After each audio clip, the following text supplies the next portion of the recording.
Le journal Étienne Nabédé.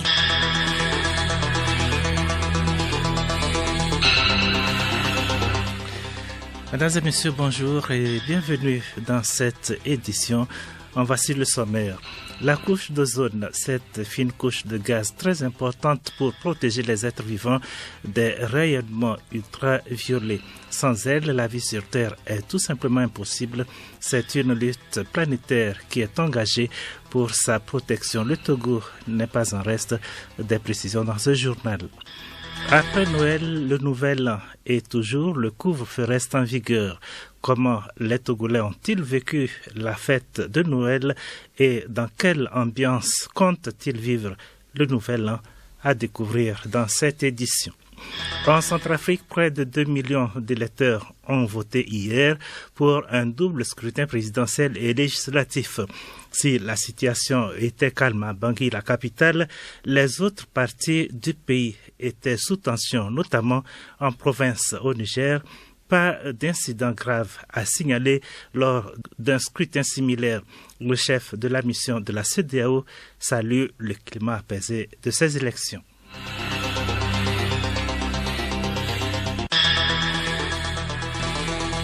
Radiolomé.tg. Mesdames et messieurs, à nouveau, bonjour. La couche d'ozone, les climatologues en parlent souvent. Elle se situe à 25 km d'altitude dans la stratosphère et agit comme un filtre en arrêtant les rayonnements nocifs du soleil et en laissant passer la lumière et la chaleur nécessaires à la vie sur Terre. Sans elle, la vie sur Terre serait tout simplement impossible. Cette fine couche de gaz s'épuise et laisse de graves conséquences sur l'environnement tout entier. Qu'appelle-t-on couche d'ozone? Monsieur Amé Videme Diossou est le coordonnateur du Bureau national ozone. Il nous en parle. La couche d'ozone est une couche gazeuse qui est constituée de molécules d'ozone qui elle-même est formée de 3 atomes d'oxygène. Cette couche se trouve dans les hautes sphères de la stratosphère en altitude autour de 10 à 50 km au-dessus de nos têtes. La couche d'ozone a un rôle très important en ce sens que c'est cette couche d'ozone qui filtre les rayonnements ultraviolets dangereux du soleil de manière à ce que ces rayonnements ne nous parviennent pas sur la Terre. Ces rayonnements étant chargés en énergie, si elles parvenaient sur la Terre, elles peuvent causer des dommages à la santé et également à l'environnement. Donc la couche d'ozone joue un rôle de filtre en bloquant ces rayonnements de sorte que ces rayonnements ne descendent pas au niveau des basses couches de l'atmosphère. Pour contrer l'amincissement de la couche d'ozone, les pays ont adopté le protocole de Montréal. Le Togo en fait partie. Quelles autres dispositions ont été prises par le gouvernement togolais pour limiter les dangers de la dégradation de cette couche? Nous retrouvons M. Amé Videme Diossou. Ensemble avec la communauté internationale, le Togo a ratifié le protocole de Montréal et la Convention de Vienne le 25 février 1991 et ainsi le Togo a mis en place, dès la ratification, le programme pays pour l'élimination des substances qui appauvrissent la couche d'ozone. Et le Togo a mis également en place un plan qui a permis de réduire progressivement l'utilisation des CFC, entendez chlorofluorocarbone, et d'arriver à l'élimination totale de ces substances en 2010. Le Togo ne s'est pas arrêté à ce niveau. Le Togo a enclenché également un autre programme pour l'élimination des hydrochlorofluorocarbones, entendez HCFC, qui sont des substances utilisées en substitut au CFC et reconnues par la suite comme des substances qui appauvrissent également la couche d'ozone. Et donc il fallait également éliminer ces substances. Avec l'amendement de Kigali, que certains appellent le prochain chapitre du protocole de Montréal, les douaniers sont appelés à jouer un rôle important pour assurer, le suivi et le contrôle du commerce des HFC. Ils ont besoin d'une nomenclature nationale qui identifie clairement les HFC les plus courants et les ménages réfrigérants utilisés. Le Togo sous couvre-feu depuis le 20 décembre dernier pour limiter la propagation de la pandémie à coronavirus. Une semaine après son entrée en vigueur, les avis des Togolais sur cette décision restent toujours partagés. Yacoubou Ouahavou a promené son micro dans la ville de Lomé. Il a recueilli pour vous ces différents avis. Très honnêtement, moi je vous dis la vérité, le couvre-feu c'est une bonne chose. Mais ce qui embête, c'est que à ces abords de fête de fin d'année, il y a l'inhabitude qui fait que les gens, ça va un peu ternir la fête. Mais j'aurais aimé que peut-être qu'on puisse peut-être aller un peu plus loin, minuit, 1h du matin, pour permettre aux gens quand même de pouvoir faire au moins de voir Noël. Parce que comme le nouvel an, nous allons au moins qu'on nous donne la possibilité de voir minuit ensemble avant de rentrer chez nous. Si on doit voir minuit à 23h, bon, c'est un peu compliqué. La situation sanitaire oblige qu'on doit respecter les mesures barrières. Du coup, il faut préserver la santé de notre population. Donc je crois que le gouvernement a pris des mesures qui s'imposent et dans le bon sens pour que la population soit épargnée de ce fléau qu'est le Covid. On sait que la maladie Covid-19 a touché plutôt certaines familles qui peuvent éviter beaucoup de choses. Donc c'est bien. Personnellement, je pense que vu qu'il y a la fête, ils pouvaient laisser au moins la population profiter du moment. Mais je pense qu'ils font leur boulot aussi par rapport à la situation Covid. Donc c'est une bonne initiative de la part des autorités. Je nous dis, on veut pas dans les bars, au moins fermer les bars. C'est une bonne chose. Parce que ça fait regrouper les gens. Fêter. Quelqu'un peut fêter. Je peux mettre la musique ici, je suis avec ma famille, je fête. Est-ce qu'on peut me déranger? Non. La fin de l'année 2020 se déroule dans un contexte un peu particulier, lié notamment à la crise sanitaire mondiale. Pas d'ailleurs d'événements grandioses, surtout en présentiel, en ce moment de couvre-feu et des mesures barrières édictées par le gouvernement togolais. Quelles sont les dispositions prises par les uns et les autres pour terminer l'année en toute beauté? Élément de réponse dans ce magazine de Emmanuel Amigblami. L'événement, souvent marqué par de gigantesques manifestations en présentiel et surtout de lancement de feux d'artifice à Lomé, change du coup de visage. C'est le cas de Caliente, cet événement grandiose célébré chaque 31 décembre entre 20h et 3h du matin du 1er janvier. Théo Bito, promoteur de Caliente. Cette année est une année particulière et des dispositions particulières s'imposent. Caliente, comme on l'a toujours connu, c'est un événement en duplex, en ce sens qu'il s'organise en physique, en présentiel, au niveau de la colonne de la paix, où nous avons des centaines de milliers de personnes qui se retrouvent autour d'un grand show, feu et son, consacré à minuit par un gigantesque feu d'artifice, dans la joie, dans l'allégresse, pour tous les Loméens, pour tous les Togolais, pour les touristes qui y viennent. Et cette année, ce qui va se passer, c'est que, en raison de la pandémie, nous serons en mesure où notre responsabilité nous impose de ne pas organiser un événement grandiose en présentiel à la colonne de la paix. Alors, nous allons faire en lieu et place un événement en direct de la TVT, les studios de la TVT, dans lesquels nous allons avoir beaucoup de surprises. Et je ne voudrais pas entrer dans le secret des dieux pour le moment.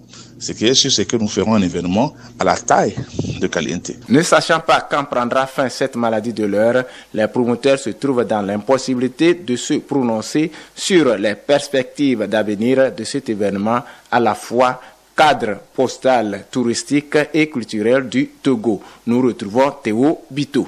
En ce qui concerne les perspectives des années futures, il faut dire que c'est difficile de prédire ce qui va se passer l'année prochaine, en ce sens que nous ne savons pas quel va être l'état de la pandémie ou l'état du monde dans son ensemble. Alors, si la pandémie est maîtrisée, peut-être avec l'arrivée des vaccins, alors cela veut dire que l'événement Caliente pourrait être fait en présentiel et en direct, reprendre sa forme originelle. Mais dans le cas contraire où les conditions sanitaires ne sont pas favorables, nous serons obligés d'être très créatifs et revoir la formule. Caliente, autrefois présentiel, se déroulera cette fois-ci sans ces milliers de spectateurs. Coronavirus oblige. Toutefois, Radio Lomé par ma voix souhaite à tous et à toutes bonne et heureuse année 2021. Après la fête de Noël, place au Nouvel An. Cette année, les célébrations ont été exceptionnelles pour cause de coronavirus et des mesures barrières appliquées par le gouvernement en vue de limiter les cas de contamination. Une équipe de Radio Lomé a fait le tour de ville pour constater l'ambiance des uns et des autres sur ces fêtes. Cette année est une année un peu difficile. La manière dont nous nous fêtons dans les années passées, ce n'est pas la même chose que la pandémie qui a bouleversé tout. On fait les sorties, on va à la plage, on se détend un peu, mais cette fois-ci, ce n'était pas le cas parce qu'on a peur à cause de la pandémie. C'est en famille seulement qu'on a fêté. Puis les enfants ne se sont pas réjouis parce que chaque fois on les fait sortir. On les a expliqués, d'autres enfants ont compris, d'autres n'ont pas compris. Mais toutefois, on a essayé de les calmer pour pouvoir jouir ensemble à domicile cette fête. Cette année-ci, la Noël, ça n'a pas été grande chose, puisque cette année avec la Covid-19, c'était juste des fêtes en famille. Voilà, il n'y a plus de sorties pour de grands regroupements et tout. Donc voilà. Bon, la bonne année, on peut dire pareil, juste quelques membres de la famille. Et c'est une situation générale, donc il faut s'adapter à Noël. Noël, nous rendons grâce à Dieu du fait que nous soyons en bonne santé, c'est l'essentiel. La fête cette année n'est pas comme celle des années antérieures. L'on ne sent pas vraiment qu'on est en période de fête. Moi, je n'ai pas fêté. C'est la nourriture qui fait la fête, dit-on. Souvent, c'est la nuit qu'il y a la fête et c'est intéressant. Mais avec le coup-feu, c'est fini. D'habitude, nous allons au réveillon et rentrons très tôt le matin pour commencer la préparation des repas.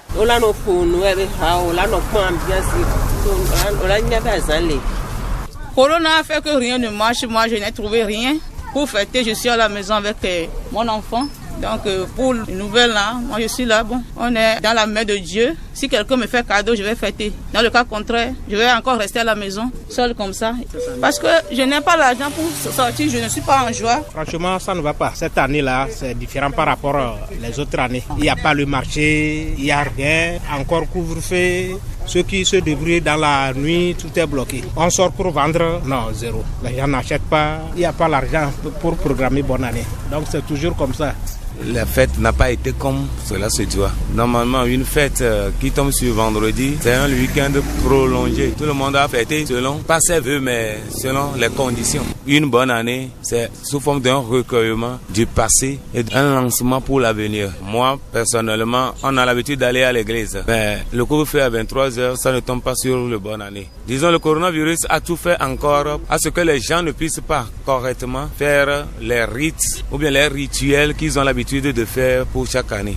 Comme Dieu est omnipotent et omniprésent, donc même dans nos maisons, nous allons essayer de faire le maximum afin que nos prières soient premièrement exaucées. Et de plus, il n'y a pas beaucoup d'argent dans le pays, donc si c'est avec un petit manque en Dieu et BCC, ça peut marcher. Radio Lomé, la station du plaisir, démarre ce 28 décembre et ce pour 3 jours la diffusion de sa rétrospective 2020, un rappel des événements marquants de l'année qui s'achève tant au plan national qu'international. Nous vous proposons à la fin de cette édition les grands événements ayant marqué l'action gouvernementale et parlementaire. La rediffusion est prévue pour ce soir après le journal de 19h.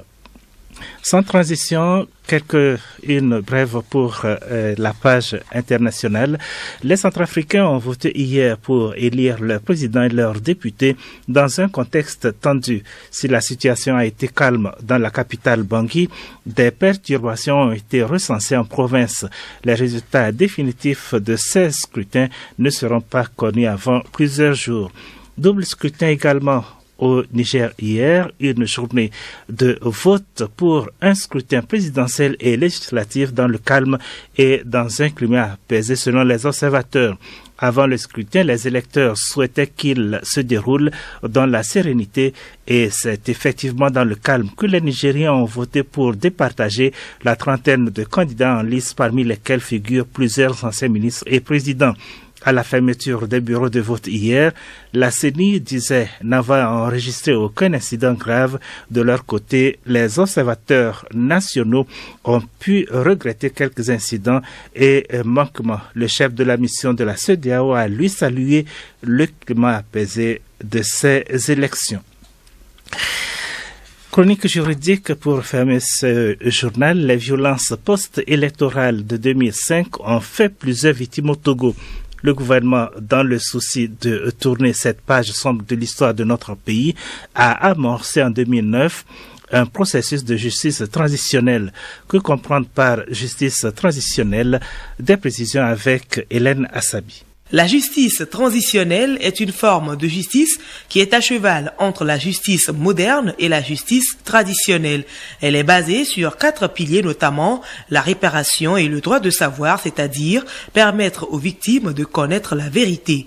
Dr Runake Kossi, juriste, assistant en droit à l'université de Lomé. La justice transitionnelle, selon les doctrines, il y a certains qui parlent de 4 piliers. Il faut d'abord rétablir la vérité.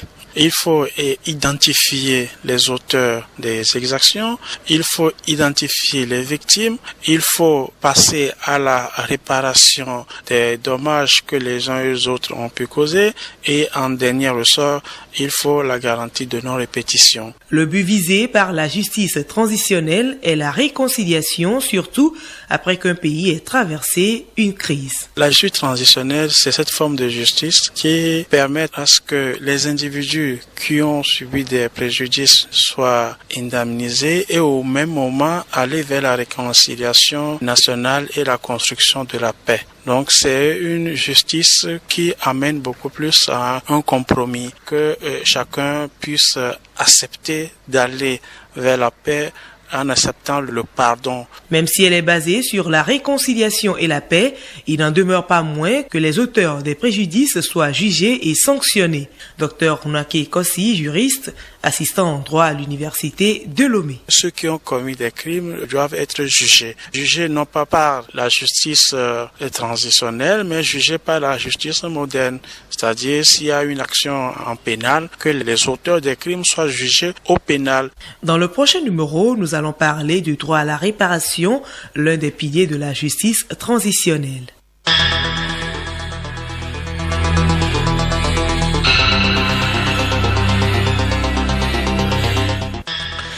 Mesdames et messieurs, cette édition s'achève. Merci de l'avoir suivi. Nous vous laissons suivre à présent la rétrospective 2020, rediffusion ce soir après le journal de 19h.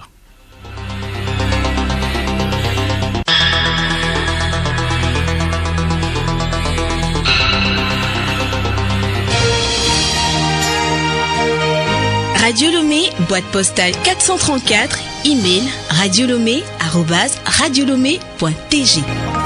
Radiolomé.tg